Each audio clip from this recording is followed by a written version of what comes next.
Madaraja mawili yamevunjika katika mikoa miwili ya Russia inayopakana na Ukraine, jambo linalosababisha ajali za treni na kuua watu 7 huku wengine wakijeruhiwa. Mamlaka za Russia zimesema mapema Jumapili. Wanasiasa mmoja wa Russia alitaja eneo la Kyiv kuwa eneo la mapigano. Reuters haikuweza kuthibitishwa kwa uhuru iwapo matukio hayo ya maeneo jirani yalihusiana. Maeneo ya kusini mwa Russia yamekuwa yakishambuliwa mara kwa mara na Ukraine tangu Russia ianzishe vita kwa uvamizi wa kijeshi Februari 2022. Katika tukio la Bryansk, daraja la barabara lilianguka juu ya reli na kusababisha treni iliyokuja kugonga daraja hilo. Watu 7 walifariki na wengine 69 kujeruhiwa, kwa mujibu wa Wizara ya Dharura ya Russia na maofisa wa eneo hilo. Awali shirika la reli la Russia lilichapisha ujumbe wake kwenye Telegram likisema kuwa ajali hiyo ilisababishwa na kuingiliwa kinyume cha sheria katika shughuli za usafiri, lakini baadaye ujumbe huo uliondolewa.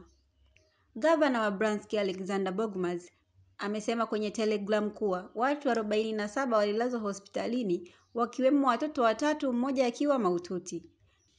Katika mkoa wa Kursk, daraja lilivunjika alfajiri ya Jumapili wakati treni ya mizigo ikivuka. Gavana wa muda wa Kursk Alexander Kishstein amesema kuwa sehemu ya treni hiyo ilianguka kwenye barabara ya chini ya daraja hilo. Aliongeza kuwa injini ya treni ilikuwa ikiwaka moto, lakini ukazimwa haraka, na dereva mmoja alipata majeraha ya mguu alipelekwa hospitali pamoja na wenzake wa kikosi cha uendeshaji.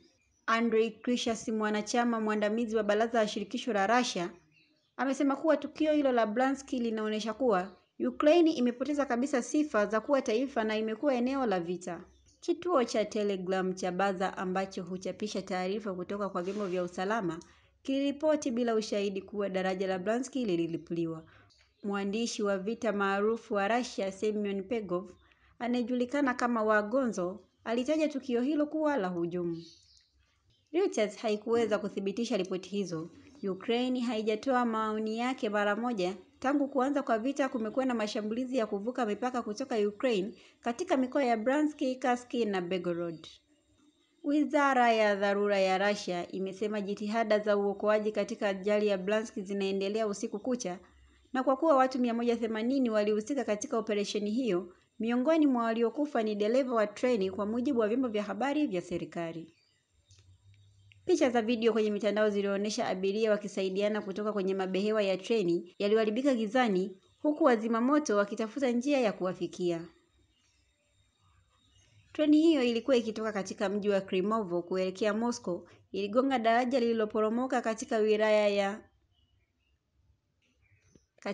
ya Vygonichisky, Bryansk, takriban kilomita 100 kutoka mpaka wa Ukraine. Rais wa Marekani Donald Trump amehimiza Russia na Ukraine kufanikisha makubaliano ya amani, huku Russia ikipendekeza raundi ya pili ya mazungumzo ya ana kwa ana na maofisa wa Ukraine mjini Istanbul siku ya Jumatatu. Ukraine haijathibitisha kuhudhuria, ikisema inasubiri kuona mapendekezo ya Russia, huku seneta mshauri wa Marekani akionya kuwa Russia itakumbwa na vikazo vipya vikali. Endelea kufuatilia Mwananchi Digital kupata updates mbalimbali.